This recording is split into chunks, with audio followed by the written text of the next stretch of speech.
125 सड़न विश red rot poison रातमन। ऋतिका ने भले ही सड़न त्वचा वाले चूहे के साथ अनुबंध किया था और देवाशीष की तरह लगातार लड़ाइयों में शामिल नहीं होती थी, फिर भी वह अपने एंजल इनवॉइस दूत को बेहतर बनाने की अपनी प्रतिभा के कारण तेजी से प्रगति कर रही थी। इसके अलावा वह पूरे शानहू विला जिले में सड़न त्वचा वाले चूहे को घुमाती रही थी, दोनों ही तरह से हर बदलाव पर निगरानी रखने वाले एक गुप्त एजेंट के रूप में और एक अतिरिक्त गश्ती दल के रूप में।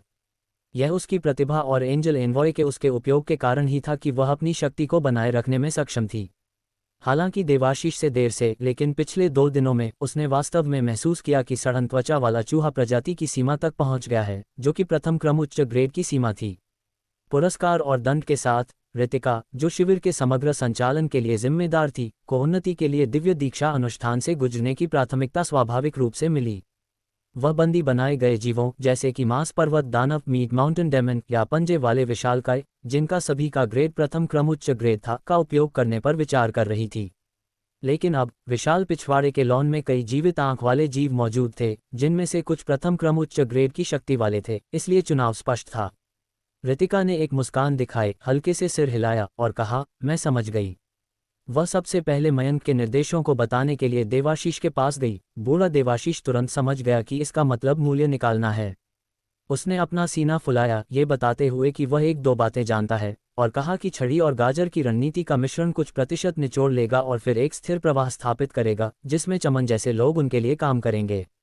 मयंक की ओर से इंजेक्शन, हथियार और अन्य दुर्लभ सामान के रूप में पेशकश की जा रही थी, इसलिए उन्हें व्यापार करने से मना करने की कोई चिंता नहीं थी। इसके अलावा हमेशा मुठ्ठियां तो थी ही, है ना? इसलिए आपूर्ति की तलाश के लिए एक टीम का नेतृत्व करने के लिए तैयार। देवाशीष ने जाने के इच्छुक चमन और उसके 2 साथियों को शामिल किया, उन्हें गर्मजोशी से वापस भेजने की तैयारी की, साथ ही कुछ आपूर्ति जुटाने के लिए शिविर स्थान की टोह भी ली। सब कुछ व्यवस्थित करने के बाद ऋतिका ने बिना समय गंवाए रोशन को बड़े लॉन क्षेत्र में बुलाया। उसका अपना आदमी थोड़ा पीछे था, बमुश्किल एक मांस लाश की प्रजाति की सीमा को छू रहा था, लेकिन उसकी सफलता कम से कम उसे कुछ शामिल होने का एहसास देगी। रोशन को देखकर मयंक मुस्कुराया। वह थोड़ा पतला हो गया था, केवल लड़ने से नहीं। लेकिन जब भी ऋतिका उसे काम के लिए बुलाती, उसे जाना पड़ता। जब भी बूढ़े देवाशीष को मदद की जरूरत होती, उसे भी सहायता करनी पड़ती। वह शिविर के कामकाजी घोड़ों में से एक था, वास्तव में एक प्रोग्रामर के लिए उपयुक्त था। मयंक ने कहा, अपने सड़न त्वचा वाले चूहे को बुलाओ। बूढ़े रोशन को बगल में देखने दो, बस कुछ अनुभव जमा करने के लिए। रोशन ने हंसते हुए सहमति व्यक्त की, ठीक है, मैं किनारे खड़ा रहूंगा।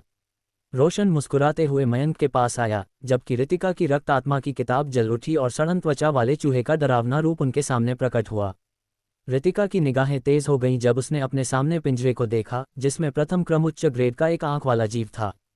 मयंक ने आंख वाले जीव को लकवाग्रस्त नहीं किया था। उस समय आंख वाले जीव ने एक धमकी भरी दहाड़ निकाली। उसकी नज़रें मजबूती से ऋतिका और सड़न त्वचा वाले चूहे पर टिकी थीं। उसके सिर के दोनों ओर की स्पर्शक सावधानी से हिल रहे थे, किसी भी क्षण हमला करने के लिए तैयार थे। शुरू करो, उसने कहा। मयंक का धातु हेरफेर तुरंत काम कर गया। धातु का पिंजरा मुड़ गया। एक बड़ा अंतर प्रकट हुआ जो राक्षस के गुजरने के लिए काफी बड़ा था। दहाड़, आंख वाला जीव आगे बढ़ा, लगभग पूरी तरह से पागल हो गया था। 100 आंखों वाले राक्षस की दुखद मौत का गवाह बनने और अपने कई साथियों को खाए जाते हुए देखने के कारण भय ने इस आंख वाले जीव को सताया, उसे पूरी तरह से पागलपन की ओर धकेल दिया। उसकी हिलती हुई स्पर्शकों के सिरे पर चमकता लाल पहले से ही स्पष्ट था। यदि वह सड़न त्वचा वाले चूहे के करीब पहुंच जाता तो अपने कौशल का उपयोग करने के लिए तैयार था। हालांकि ऋतिका शांत रही और सड़न त्वचा वाला चूहा बड़ी तेजी से आगे बढ़ा। उसकी नुकीली पूंछ ने उन स्पर्शकों को दूर कर दिया, इससे पहले कि वे सड़न त्वचा वाले चूहे के सिर तक पहुंच सकें। राक्षस पुस्तिका को संभालने के बाद वह स्पष्ट रूप से अपने सामने आंख वाले जीव के हमले के तरीकों को जानती थी, खासकर उन स्पर्शकों को जो मानसिक गड़बड़ी पैदा कर सकते थे। अपने कौशल में बाधा आने पर आंख वाले जीव ने अपना विशाल मुंह खोला, सड़न त्वचा वाले चूहे से लड़ने के लिए तैयार हुआ। लेकिन जैसे ही वह करीब आया, फुर्तीले सड़न त्वचा वाले चूहे ने अवसर का लाभ उठाया और उसके नुकीले पंजे आंख वाले जीव के शरीर पर लगे। जिस क्षण सड़न त्वचा वाले चूहे के पंजों ने आंख वाले जीव के शरीर को फाड़ दिया, लड़ाई समाप्त हो गई। सड़न त्वचा वाले चूहे ने आगे संघर्ष का कोई संकेत नहीं दिखाया। सड़न विष तेजी से फैल गया और कुछ चकमा देने के बाद आंख वाला जीव जमीन पर गिर गया, अब लड़ाई जारी रखने में असमर्थ था। दिव्य दीक्षा अनुष्ठान। सही समय आने पर ऋतिका ने संकोच नहीं किया और तुरंत दिव्य दीक्षा अनुष्ठान शुरू कर दिया। देवाशीष के दिव्य दीक्षा अनुष्ठान की तरह रक्त आत्मा की किताब उभरी, एक लाल रोशनी धीरे धीरे सड़न त्वचा वाले चूहे और आंख वाले जीव को लपेट रही थी। लाल रोशनी के खिंचाव के नीचे आसपास की आध्यात्मिक ऊर्जा बदलती हुई प्रतीत हुई, और लाल चमक के केंद्र में सड़न त्वचा वाले चूहे के पेट पर खुला घाव आंख वाले जीव के शरीर को फाड़ रहा था और काट रहा था। सम्मेलन धीरे धीरे आगे बढ़ा, लाल रोशनी तेज होती गई और अंततः केंद्रित प्रकाश का एक कोकून बन गया। कायापलट हो रहा था और रितिका का भाव गंभीर था, उसकी भौहें कभी कभी सिकुड़ती थीं। उसके मन में आंख वाले जीव की इच्छाशक्ति उससे लड़ रही थी। चेतना के सागर के भीतर की लड़ाई विशेष रूप से खतरनाक थी। अगर वह थोड़ी सी भी डगमगाती और विरोध नहीं कर पाती तो वह शायद आंख वाले जीव की इच्छाशक्ति से नष्ट हो जाती। रोशन ने तनाव से अपनी मुट्ठियां कस लीं, उसके नाखून सफ़ेद पड़ गए, लेकिन वह इस पहलू में पूरी तरह से मदद करने में असमर्थ था। जैसे जैसे समय धीरे धीरे बीता, अंत में रितिका ने अपनी आंखें खोलीं। उसका भाव उज्ज्वल और जीवंत था और लाल रोशनी के भीतर भी बड़े बदलाव हुए थे। लाल रोशनी फीकी पड़ गई, जिससे एक एंजल एनवॉय का आकृति सामने आई। 2 मीटर से अधिक लंबा खड़ा, एक चूहे के सिर और एक इंसान के शरीर के साथ। आकृति मजबूत थी, जेट ब्लैक लंबे बालों से ढकी हुई थी। दोनों हाथ काले पंजे थे जो हल्के हरे रंग में चमक रहे थे। उसकी रीढ़ के साथ उसमें 4 या 5 स्पर्शक थे। स्पर्शक रीढ़ की हड्डी में वापस सिमट गए, हल्के से हिल रहे थे, सुप्त शिकारी कीड़ों की तरह दिखाई दे रहे थे। फुस, बस एक विचार से एक काली छाया ने चूहे के आदमी को लपेट लिया और फिर वह एक पल में तेजी से रितिका के सामने चला गया। गति इतनी तेज थी कि केवल एक धुंधलापन ही दिखाई दे रहा था, यहाँ तक कि मयंक ने भी अनजाने में आश्चर्य का भाव दिखाया। उन्नत सड़न विष और छाया प्रहार, 2 कौशल। रितिका ने फिर धीरे धीरे अपने एंजल एनवॉय की नई क्षमताओं के बारे में बताया, मुस्कुराते हुए कहा, द्वितीय क्रम निम्न ग्रेड का सड़न विष रेडमैन, गति और विष हमलों में विशेषज्ञता रखता है। इसकी ताकत बूढ़े देवाशीष के ग्लटन से थोड़ी कम हो सकती है।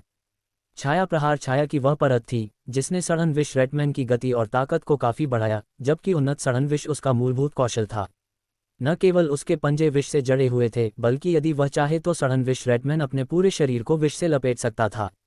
रितिका के नियंत्रण में सड़न विष रेडमैन की रीढ़ की हड्डी पर मौजूद स्पर्शक भी पूरी तरह से प्रदर्शित हो गए। बिना ज्यादा बलगम के बिल्कुल काले थे, लेकिन मांस के नीचे महीन विष के कांटे छिपे हुए थे, जो भी शक्तिशाली आक्रामक उपकरण थे, चाकू की तरह नुकीले होकर बाहर निकल रहे थे। मयंक ने हल्के से सिर हिलाया, कहा, बुरा नहीं है, तुम्हारे लिए काफी उपयुक्त है। आखिरकार तुम जो संभालती हो वह बूढ़े देवाशीष से अलग है। देवाशीष आपूर्ति बटोरने का प्रभारी था और लगभग रोजाना उसे कई राक्षसों से लड़ना पड़ता था। जो जितना मजबूत होता है उतने ही ज्यादा राक्षसों को वह हटा सकता है, जिससे बाहर घूमना आसान हो जाता है। रितिका निस्संदेह एक हत्यारे की तरह थी। हो सकता है कि कई राक्षसों के खिलाफ उसका फायदा न हो, लेकिन एक पर एक लड़ाई में या गुप्त हत्याओं में उसके सामने मौजूद सड़न विष रेडमैन एक पूर्ण आतंक था।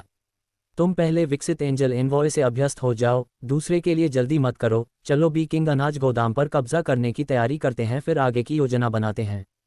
बी किंग अनाज गोदाम में पहले ही 2 द्वितीय क्रम निम्न स्तर के राक्षस खोजे जा चुके थे और इसमें कोई संदेह नहीं था कि उस क्षेत्र में कई राक्षस थे, इसलिए दूसरे एंजल एनवॉय को चुनना कोई समस्या नहीं होगी। जहां तक परिचित जानवरों के साथ अनुबंध की बात है, मयंक के परिचित जानवर को विकसित होने में समय लगा, इसलिए स्वाभाविक रूप से इस बार रितिका को इसका अनुबंध करवाना आदर्श नहीं था, न ही अभी कोई आवश्यकता थी। अनुबंध पर हस्ताक्षर करने के बाद रितिका तुरंत अपने कर्तव्यों से निपटने के लिए अपनी पोस्ट पर लौट आए। रोशन को भी साथ घसीटा गया। बेचारा आदमी पहले अपनी पत्नी को नहीं हरा सका और अब वह शायद उसके द्वारा पूरी तरह से थका दिया जाएगा। केवल 10 दिन तैयारी के लिए थे, खासकर जब दोनों शिविर उत्सुकता से सब कुछ इकट्ठा कर रहे थे। रिजू के जाने के 3 दिन बाद अनु और उसकी टीम प्रारंभिक गोला बारूद व्यापार को पूरा करने के लिए पहुंची। 1000 हैंडहेल्ड क्रॉसबो और 30,000 क्रॉसबो तीर, साथ ही एक बिल्कुल नया ब्लूप्रिंट, एक किलेबंदी क्रॉसबो के लिए लगभग 3 मीटर लंबा और 2000 रासायनिक बम। मयंक ने निराश नहीं किया, धातु से निर्मित हैंडहेल्ड क्रॉसबो और तीर वितरित किए और यहां तक कि नए प्राप्त किलेबंदी क्रॉसबो ब्लूप्रिंट को भी डिजाइन के अनुसार तैयार किया गया था। सीधे 20 इकाइयां और सैकड़ों अतिरिक्त तीर का उत्पादन किया गया। किलेबंदी क्रॉसबो की शक्ति प्रभावशाली थी, एक ही परीक्षण दीवारों के माध्यम से शूट करने के लिए पर्याप्त था और यहां तक कि अगर सामने एक कार रखी जाती तो भी इसे आसानी से भेदा जा सकता था। कई बड़े राक्षसों के लिए यह उपकरण पहले से ही गोलियों से ज्यादा मजबूत था। यह उल्लेख करने की आवश्यकता नहीं है कि तीरों में बदलाव किए जा सकते थे, उन्हें विष के साथ कांटेदार हुक में बदल दिया जा सकता था, पूरी तरह से उचित था।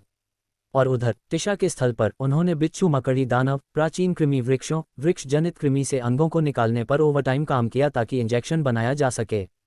पिछले योगदानों के आधार पर इसने वर्तमान आदान प्रदान को खोल दिया। देवाशीष प्राचीन कृमि वृक्ष से इंजेक्शन का उपयोग करने वाला पहला व्यक्ति था। एक शीशी ने उसके पहले से ही प्रथम क्रम उच्च ग्रेड वाले अस्थि कवच विशाल सुअर को सीधे द्वितीय क्रम निम्न ग्रेड में धकेल दिया। उसकी त्वचा के कुछ हिस्से लकड़ी के हो गए और उसकी शारीरिक ताकत और रक्षा क्षमताएं महत्वपूर्ण रूप से बढ़ गईं। वह सबसे उन्नत व्यक्ति था। शेष रोशन, राशि, बापों और अन्य ने अपनी आवश्यकताओं के आधार पर सूट का पालन किया। प्रथम क्रम उच्च ग्रेड की टीम हालांकि अभी तक सफलता हासिल नहीं कर पाई थी। उनके एंजल एनवॉय ने इंजेक्शन प्रेरित उत्परिवर्तन के माध्यम से नाटकीय रूप से ताकत हासिल की और अब अपनी प्रजाति की सीमाओं से ज्यादा दूर नहीं थे। इस बीच प्रणब, मानसी, बीरेंद्र और अन्य ने अगले कुछ दिनों में प्रथम क्रम उच्च ग्रेड तक उन्नत होने के लिए इस इंजेक्शन प्रेरित उत्परिवर्तन का लाभ उठाया। इससे शाहनहू विला जिले के शिविर की शक्ति में महत्वपूर्ण वृद्धि हुई, जिसमें मयंक, टिशा, देवाशीष, ऋतिका द्वितीय क्रम के व्यक्ति थे, जिसमें रोशन, राशि, बापों सहित आरक्षित द्वितीय क्रम के सदस्य और प्रथम क्रम उच्च ग्रेड में लगभग 10 व्यक्ति शामिल थे। उन लोगों को जोड़कर जो स्पष्ट रूप से युद्ध अनुक्रम में शामिल हुए थे, अब कुल 150 लोग थे, जिनमें प्रथम स्तर मध्यवर्ती पर कई दस्ते के नेता शामिल थे, जिनकी समग्र युद्ध शक्ति को कम करके नहीं आंका जा सकता था। संक्षेप में, शाहनहू विला जिले की युद्ध सेनाएं अब शुरू में आकार ले चुकी थीं। और इस 9वें दिन पर मयंक के प्राचीन कृमि वृक्ष का पहला परिचित जानवर आखिरकार सफलतापूर्वक परिपक्व हो गया। अध्याय 126 पर ग्रही कांटा कृमि। मयंक को अपने दैत्य को पालते हुए 10 दिन हो चुके थे और हर दिन वृक्ष गर्भाशय में भ्रूण में महत्वपूर्ण बदलाव आ रहे थे। भ्रूण का शरीर तेजी से विशाल और भयंकर दिखने वाला होता जा रहा था। साथ ही उसकी आभा भी मजबूत होती जा रही थी। 10वें दिन तक पाला जा रहा दैत्य आकार लेने के लिए तैयार था। मयंक और तिशा प्राचीन कृमि वृक्ष को शाहनहू विला जिले के बाहरी इलाके में व्यावसायिक सड़क के पीछे एक आवासीय क्षेत्र के पास ले गए। चारों ओर कोहरा छाया हुआ था, लेकिन मयंक ने प्राचीन कृमि वृक्ष को दीप वृक्ष की चमक जारी नहीं करने दिया, क्योंकि इस बार मुख्य ध्यान इस पर नहीं था। प्राचीन कृमि वृक्ष पर उसकी शाखाओं और कुछ लताओं के बीच विभिन्न आकार के प्राचीन वृक्ष क्रिस्टल उगाए थे। मुट्ठी के आकार के लगभग 20 या 30 और अंगूठे जितने छोटे कम से कम 100 थे, जो सभी आध्यात्मिक ऊर्जा के परिवर्तन के तहत धीरे धीरे बढ़ रहे थे। छतरी के ठीक केंद्र में हरा वृक्ष गर्भाशय गहरे पन्ना रंग का हो गया था। कोई केवल एक बड़े भयंकर दिखने वाले दैत्य की छाया को स्पष्ट रूप से देख सकता था, जिसका आकार पिछले वृक्ष जनित कृमि भ्रूण से पूरी तरह से अलग था। धप धप वृक्ष गर्भाशय से एक नियमित धीमी ध्वनि निकल रही थी, जैसे कि दिल की धड़कन, और उससे जोरदार जीवन शक्ति विकीर्ण हो रही थी। मयंक की आंखें ध्यान से टिकी हुई थीं, फिर उसने सोचा, ये शुरू हो रहा है। वृक्ष गर्भाशय हिंसक रूप से धड़कने लगा, उसकी लाल लताएं रक्तवाहिकाओं की तरह सूज गईं, और अंदर का दैत्य हिलने लगा। उसके नुकीले पंजे वृक्ष गर्भाशय की बाधाओं को फाड़ रहे थे। एक छपाक की आवाज के साथ वृक्ष गर्भाशय की बाधाएं जेली की तरह फट गईं और फिर नमी वाला दैत्य बाहर निकल आया। उसकी गीली बाहरी परत एक गहरे हरे रंग की त्वचा को प्रकट कर रही थी, जो पुरानी पेड़ की छाल और कीट कवच के संयोजन जैसी दिख रही थी। उसने अपने शरीर को हिलाया, एक कर्कश फुफकार की आवाज निकाली, फिर तेजी से छतरी से नीचे कूद गया। प्राचीन कृमि वृक्ष के सामने आकर घुटनों के बल बैठ गया। एक परग्रही कांटा कृमि। दैत्य का सिर अभी भी अस्पष्ट रूप से एक कृमि जैसा था, लेकिन उसके जबड़े भयंकर थे, जो अस्पष्ट रूप से मानव चेहरे वाली खोपड़ी जैसे लग रहे थे। उसका ऊपरी शरीर मोटी कीट जैसे कवच से ढका हुआ था, गहरा और हरापन लिए हुए। दोनों तरफ लंबी भुजाएं थीं, जिनके सिरे पर पंजे जैसे केराटिन लगे हुए थे, जो ब्लेड की तरह नुकीले थे। उसकी बड़ी हथेलियों में दांत जैसी एक दरार भी थी, जिसके अंदर स्पष्ट रूप से एक चुभने वाला कांटा दिखाई दे रहा था। उसकी रीढ़ की हड्डी की स्थिति भी इसी तरह उभरी हुई थी, जो विभिन्न लंबाई के कई हड्डी के कांटों से सजी थी, हर एक ब्लेड की तरह नुकीला। निचला शरीर एक विशाल लंबे कृमि जैसा था, विभाजित मुंह वाले कृमि जितना गोल नहीं, लेकिन उसकी मांसपेशियां अधिक सघन और मजबूत थीं, कुछ हद तक सांप जैसी। प्राणी की पीठ घने गहरे हरे कवच से ढकी हुई थी, जो कम से कम कुछ सेंटीमीटर मोटा था, जिसके किनारे नुकीली आरी की तरह दांतेदार थे। पूरा दैत्य लगभग 3 मीटर ऊंचा खड़ा था, लेकिन उसकी कृमि पूंछ जमीन पर लगभग 2 से 3 मीटर लंबी कुंडली मारकर बैठी थी। यदि वह अपने शरीर को उठाता तो वह वास्तव में एक विशाल प्राणी था। द्वितीय श्रेणी निम्न स्तर। उसकी ताकत बुरी नहीं है। मयंक दैत्य की ताकत से काफी संतुष्ट था। हालांकि इसके लिए प्रजनन के लिए संसाधनों और समय की आवश्यकता थी। मुफ्त में द्वितीय श्रेणी निम्न स्तर का एक अतिरिक्त योद्धा होना निश्चित रूप से नुकसान नहीं था। अगर अनुबंधित किया जाए तो क्या इसे फिर से पालने की जरूरत है? तिशा परग्रही कांटा कृमि का आकलन कर रही थी, उसके रूप को देखकर, उसके प्रजनन और दैत्य के उत्परिवर्तन के बीच के अंतर को समझने की कोशिश कर रही थी। मयंक ने थोड़ा सिर हिलाया और कहा, विभिन्न गर्भाशय प्रजनन के लिए केवल एक बार ही काफ़ी है। उसके बाद इसे याद रहता है और आगे की खेती के लिए केवल ढेर सारी ऊर्जा और समय की आवश्यकता होती है। परग्रही कांटा कृमि को पालने के बाद भले ही उसे मार दिया जाए, जब तक बड़ी मात्रा में मांस की आपूर्ति होती है, प्राचीन कृमि वृक्ष गर्भाशय के बिना सीधे एक और परग्रही कांटा कृमि को पाल सकता है, क्योंकि उनके जीन और संविधान पहले ही दर्ज हो चुके थे। मयंक ने कोहरे की ओर देखा, दैत्य की धीमी दहाड़ की क्षणभंगुर झलकियां पकड़ी, क्योंकि आसपास के दैत्यों ने धीरे धीरे शोर पर ध्यान दिया। फिर उसने अपने बगल में तिशा से कहा, आइए पहले इसकी युद्ध क्षमता का परीक्षण करें, फिर आप इसे अनुबंधित कर सकती हैं। प्राचीन कृमि वृक्ष की लताएं जमीन पर झुकीं और दोनों ने लताएं पकड़ी और प्राचीन कृमि वृक्ष की शाखाओं पर कूद गए। तिशा के पास कई प्राचीन वृक्ष क्रिस्टल थे। उसने उनकी ओर देखा और कहा, बस कुछ ही दिन हुए हैं और मुट्ठी के आकार के इतने सारे क्रिस्टल पहले ही बन चुके हैं। उपज दीप वृक्ष क्रिस्टल से कहीं अधिक है और रितिका पहले ही आपको एक विस्तार योजना का प्रस्ताव देने की तैयारी कर रही है। मयंक अपनी ताकत में सुधार पर ध्यान केंद्रित कर रहा था, लेकिन चाहे वह तिशा हो या रितिका या देवाशीष, वे सभी मयंक के दृष्टिकोण से खड़े थे। शिविर का विस्तार करना चाहते थे, मयंक को अधिक चीजें करने में मदद करना चाहते थे और एक मजबूत शक्ति का निर्माण करना चाहते थे। आइए कुछ और जमा करें। प्राचीन वृक्ष क्रिस्टल में एक ऊर्जा क्षय अवधि होती है और विस्तार की गति को उत्पादन से मेल खाने की आवश्यकता होती है। साथ ही जनसंख्या थोड़ी कम है। पूरे शिविर में केवल कुछ 100 लोग थे। भले ही वे विस्तार करना चाहते थे, उन्हें पहले और लोगों को इकट्ठा करने की जरूरत थी। दीप वृक्ष की चमक। जैसे ही वे बात कर रहे थे, मयंक ने पहले ही प्राचीन कृमि वृक्ष को नियंत्रित कर लिया था ताकि वह जानबूझकर दीप वृक्ष की चमक को जारी करे। प्रकाश चारों ओर फैल गया, कई आसपास की सड़कों को रोशन कर दिया क्योंकि लताएं फैल गईं। कोहरा प्रकाश से तितर बितर हो गया और प्राचीन कृमि वृक्ष का विशाल आकार भी क्षेत्र में उजागर हो गया। जल्द ही दैत्य झुंड में आने लगे। सैकड़ों सड़क के चौराहे को अवरुद्ध कर रहे थे और एक उमड़ते ज्वार की तरह दौड़ पड़े। फुफकार। परग्रही कांटा कृमि ने अपने जबड़ों से एक तीखी फुफकार निकाली, फिर अपने शरीर को उठाया और उन दैत्यों की ओर दौड़ा। उसके 2 बड़े हाथ दैत्यों को लक्षित करते थे। हथेलियों में दांत जैसी दरारें केराटिन के कांटे दागती थीं, तेजी से झाड़ू लगाती थीं। एक ही झाड़ू ने 20 या 30 मांस ज़ोंबी और रेंगने वालों को मार डाला। तेजी से कांटे दागते समय उसका मजबूत पिछला भाग और कृमि जैसा शरीर थोड़ा उभरा हुआ था। जाहिर तौर पर वहां आरक्षित गोला बारूद के रूप में बड़ी संख्या में केराटिन के कांटे पाल रहा था। आगे की पंक्ति में दैत्यों को मारने के बाद कांटे दागने की गति धीमी हो गई और तब तक दैत्य पहले ही परग्रही कांटा कृमि के सामने पहुंच चुके थे। परग्रही कांटा कृमि की पूंछ ने आर पार झाड़ू लगाए। उसकी शक्तिशाली शक्ति ने सीधे पास आते हुए मांस ज़ोंबी और विशाल पंजे वाले ज़ोंबी को पलट दिया। चटक। उसकी भुजाओं और पंजों पर केराटिन के ब्लेड थोड़े लंबे हो गए, फिर वह झुक गया और आर पार झाड़ू लगाई। उसके नुकीले खोल ने दैत्यों के जीवन को एक कीट के जबड़ों की तरह काट दिया। सैकड़ों दैत्यों ने उसे घेर लिया, लेकिन उसके आगे बढ़ने में बाधा नहीं डाल पाए। हर एक को 2 हिस्सों में काट दिया गया। उनका खून लगभग उसके शरीर को भिगो रहा था। परग्रही कांटा कृमि तेजी से चला और उसके खोल का बचाव कम नहीं था। दैत्यों के हमले शायद ही उसके बचाव में घुस पाते थे। उसके शरीर के कुछ हिस्सों पर जो खोल से ढके नहीं थे, जैसे ही उसे प्रथम श्रेणी उच्च स्तर के दैत्य ने मारा, वह थोड़ा घायल हो गया, लेकिन जल्द ही धीरे धीरे ठीक होने लगा। केराटिन स्पाइक्स का तेजी से पुनर्जनन और समग्र पुनर्योजी क्षमता। परग्रही कांटा कृमि को प्राचीन कृमि वृक्ष के कुछ गुण विरासत में मिले, जिससे उसके अपने कौशल बने। मयंक ने ये निर्णय लिया और तिशा की आंखें थोड़ी चमकी। सिर्फ यही नहीं, कौशल सिर्फ कौशल हैं। सबसे महत्वपूर्ण यह है कि यह पूरी तरह से एक प्राकृतिक जीवन रूप जैसा दिखता है, जिसमें सामंजस्यपूर्ण शारीरिक संरचना और प्राकृतिक शारीरिक कार्य होते हैं। खोल का बचाव, स्पाइक्स के साथ लंबी दूरी का हमला और आत्मचिकित्सा और पुनर्जनन, ये सभी एक दूसरे के पूरक हैं। ये टुकड़ों में बना दैत्य जैसा नहीं लगता है। टुकड़ों में बना दैत्य, क्या कोई अंतर है? मयंक कुछ हद तक उलझन में था, लेकिन तिशा ने बताया, अगर पोषण प्रक्रिया जीवन के प्राकृतिक विकास की तरह है, तो क्या प्राचीन कृमि वृक्ष में नई प्रजातियों को पालने की क्षमता नहीं होगी? सर्वनाश से पहले वह एक क्षमता थी जो केवल रचनाकारों के पास थी। तिशा की आंखें थोड़ी चमक गईं, थोड़ी उत्साहित थीं। जीव विज्ञान का अध्ययन करने वाले किसी व्यक्ति के लिए यदि एक गर्भाशय और अन्य प्राणियों को निगलने का गुण प्रदान किया जाए, तो वह एक नई प्रजाति को पाल सकता है। एक ऐसी क्षमता जिसकी कल्पना से परे थी। यहाँ तक कि इंजेक्शन या दिव्य दीक्षा अनुष्ठानों के साथ उत्परिवर्तन को प्रेरित करने से भी अधिक।